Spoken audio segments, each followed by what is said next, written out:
In Toronto, a man from Ohio handed the cashier a $20 bill and said, "Keep the change, eh?" The cashier looked at it. U.S. dollars. When she said they only accept Canadian currency, he frowned. "But it says dollars."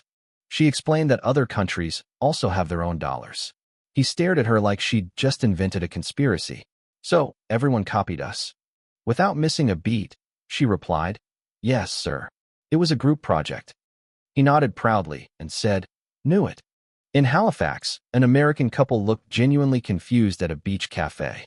The wife squinted at the sky and asked the waiter, "So, do y'all get the same sun as us, or, like, a northern version?" The waiter blinked, trying to decode the question. The husband helped. "You know, since you're closer to the pole, maybe your sun's smaller." The waiter just said, "We share the same one, but it visits us later." They nodded seriously. "That's so fascinating," the woman whispered. "Do you guys still get tans, or just frostbite?" The waiter smiled politely. The universal Canadian defense mechanism. A tourist in Vancouver asked his Airbnb host why the Wi-Fi was slower up here. Before the host could answer, the man guessed. "Oh, it's because the signal freezes in winter, right?"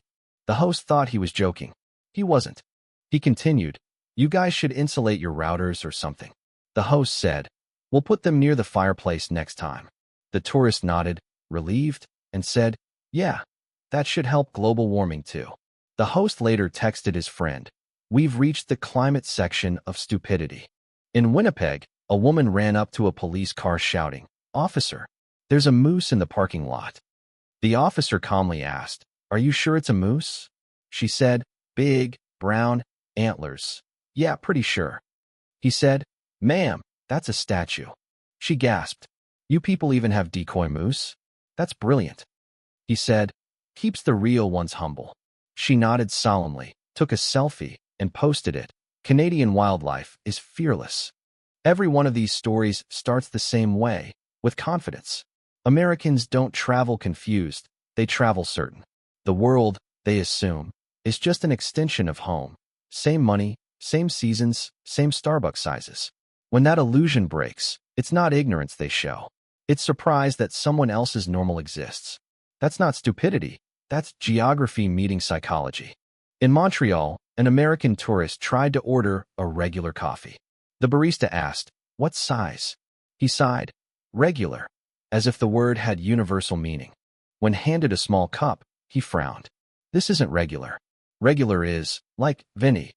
The barista said, "Sir, that's Italian." He blinked. "But we're in French Canada." The barista just smiled. "Bienvenue." He left a $2 tip in U.S. quarters, generosity in imperial units. At a Montreal metro station, a college student from Arizona panicked when she saw French signs. "Wait," she asked, "is this, like, legal? Isn't this still North America?" Her friend said, "It's bilingual here." She frowned. "So, half the country speaks English, half French? Who wins arguments?" A nearby commuter muttered, "Usually no one." She looked thoughtful, then said, "That's deep. You Canadians are, like, philosophical Americans." In Calgary, two men from Texas stood by their rental car arguing whether they needed snow chains. In August, one said, "It's Canada, man. It could snow any minute." The other checked his weather app, 29 degrees Celsius. He still looked uncertain.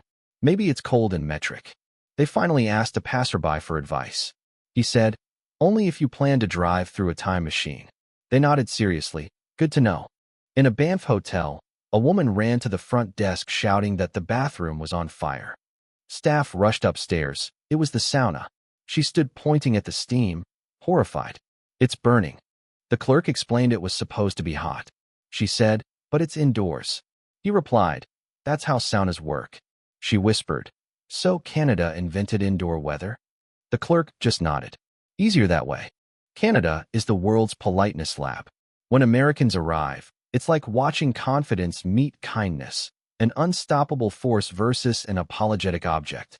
Canadians won't correct you. They'll quietly let you be wrong, then offer directions to your ego.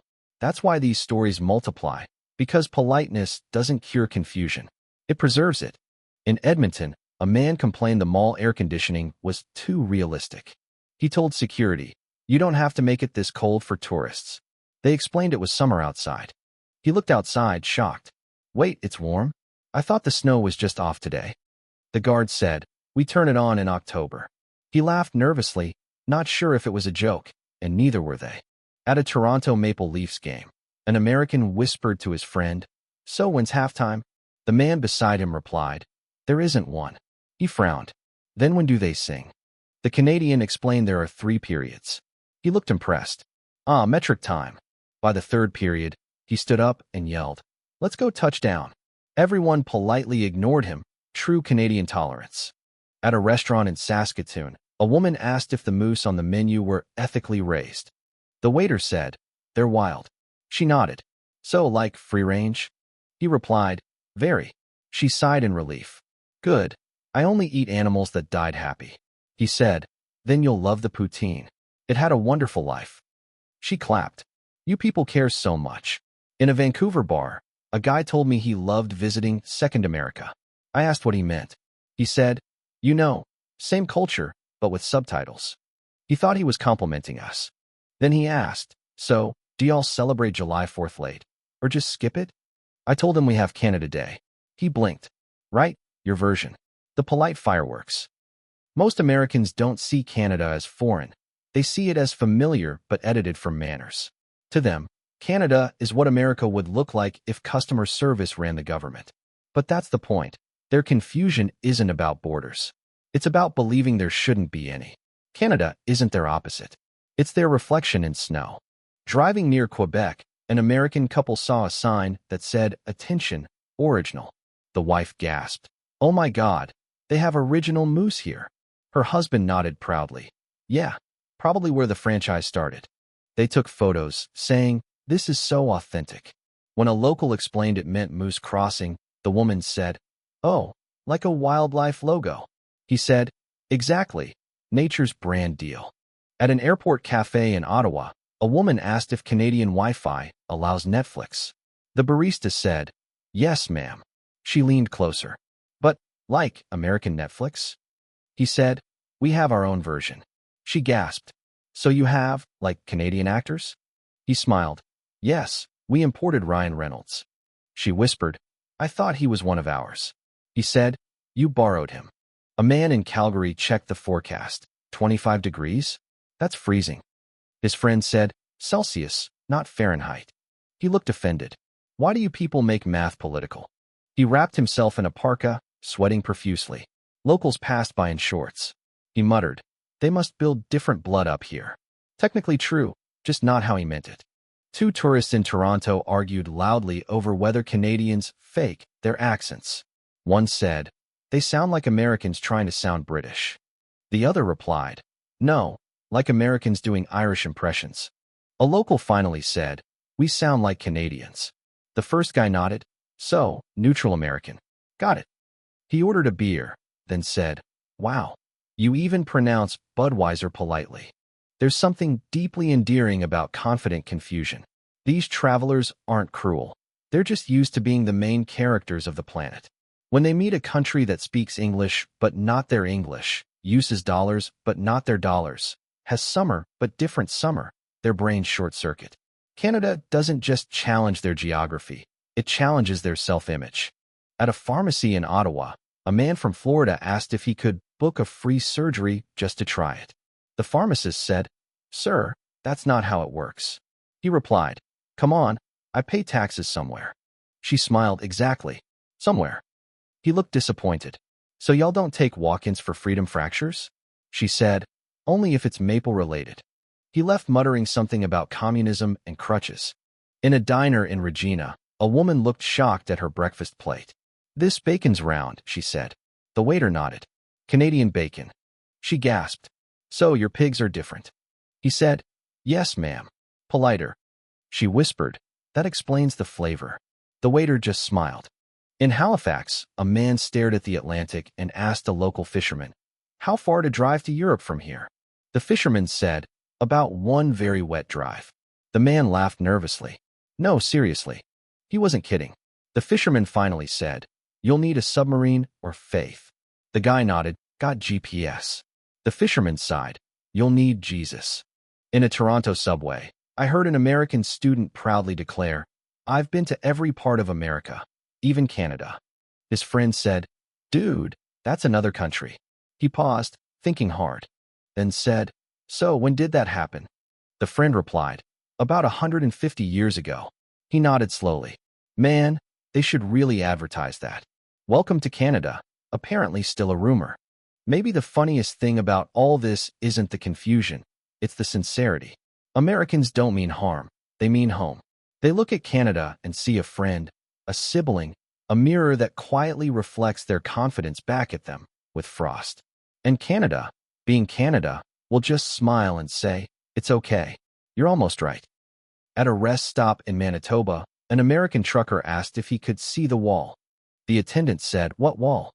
He replied, "You know, the one between us. The border fence." When told there wasn't one, he frowned. "So people can just walk over?" The attendant said, "They usually come back. We charge for dental care." He muttered, "That's evil genius stuff." In Nova Scotia, a woman walked into a souvenir shop asking for the Canadian state flag. The clerk said, "You mean the national flag?" She nodded. "Right, the one for your province country thing." When shown the red maple leaf, she frowned. "That's cute. So which U.S. state are you modeled after?" The clerk smiled. "We started the franchise." She left saying, "You guys really went off-brand with that leaf." At Parliament Hill in Ottawa, an American dad asked the tour guide if Justin Trudeau lived inside the building. The guide said, "No, that's where he works." The dad frowned. "So it's like the Canadian White House." The guide smiled. "More like Congress." He nodded. "Oh, so you don't have a president. You have a substitute teacher." His wife whispered, "That's why they're so calm." In a Montreal hotel lobby, a tourist complained to the front desk that the exchange rate was broken. He said, "I gave you 20 American dollars, and you gave me more money back. That's not how math works." The clerk explained, "It's the exchange rate." He said, "So you're paying me to visit?" She replied, "In spirit." He grinned. "Best country ever." In Banff, a couple from Georgia demanded a refund because their winter vacation had no snow in mid-August. They showed their brochure. "We came for snowmobiles." The hotel clerk said, "Ma'am, it's summer." She crossed her arms. "So you canceled snow?" He said, "We're testing it indoors next season." She nodded, satisfied. "At least you're working on it." In Alberta, a man at a diner asked if Canada exported maple syrup through pipelines. He said, "I saw something about that online, a maple pipeline to the States." The waitress said, "You might mean oil." He squinted. "So oil's just unsweetened syrup?" She sighed, "Exactly. It's our diet version." At a cafe in Winnipeg, two tourists were debating whether Amazon delivers to Canada. One said, "Maybe they use moose instead of trucks." The other nodded seriously. "Or drones that drop boxes into the snow." A local interrupted, "We have warehouses here." They gasped. "You have those too?" He said, "Yeah, they come free with cities." In Ontario, an American driver was pulled over for speeding. He said, "I wasn't going that fast, just 100. The officer said, "That's 100 kilometers per hour." The man frowned. "So what's that in freedom?" The officer replied, 62. He nodded. "Then I'm innocent in miles." The officer smiled. Guilty in Canada. At a Vancouver Canucks game, an American stood up and yelled, "Sing louder. We can't hear the Star-Spangled Banner." A local said, "They're singing O Canada." He frowned. "You guys have your own?" "Yes." He nodded thoughtfully. "Good for you. Sounds off-brand, though." The arena politely kept singing. In downtown Toronto, a tourist pointed to a Starbucks and said, "Oh, look, they copied ours." Her friend said, "No, that's a Starbucks." She gasped. "Wait, Starbucks is international." Her friend explained, "Yes, it's global." She whispered, "That's wild. Do you guys have Netflix too? Or just coffee diplomacy?" He said, "Mostly coffee. Netflix requires citizenship." A tourist at a souvenir stand picked up a coin and asked, "Who's the lady on this?" The vendor said, "That's the late Queen Elizabeth." The man squinted. "So Canada's British?" The vendor replied, "Historically, yes." He said, "So do y'all drive on the wrong side too?" She said, "Only if it's convenient." He nodded, "Makes sense." In a Toronto zoo, a woman from Louisiana asked, So do you guys keep all the wild animals in here during winter? The guide said, No, ma'am, the animals live in the wild. She gasped, You mean you just let them roam? Yes, that's kind of their thing. She whispered, That's reckless but brave. In Quebec's Mont Tremblant, an American skier asked the instructor, So do the mountains here speak French too?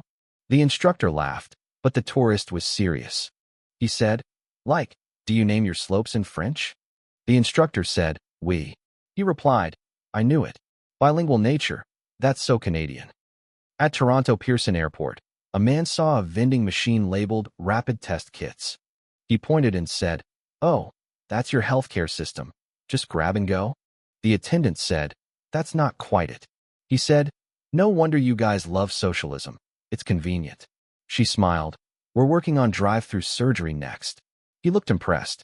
In Calgary, a young American woman ran to the airport counter panicking. I forgot to bring my visa for Canada. The clerk said, You don't need one, ma'am. You're American. She exhaled in relief, then asked, So, do I still need to declare my democracy? The clerk said, Only if it's over 10,000 US dollars. She smiled proudly. I'm definitely under that. Here's the truth. Canadians don't get offended when Americans mess up. They get entertained.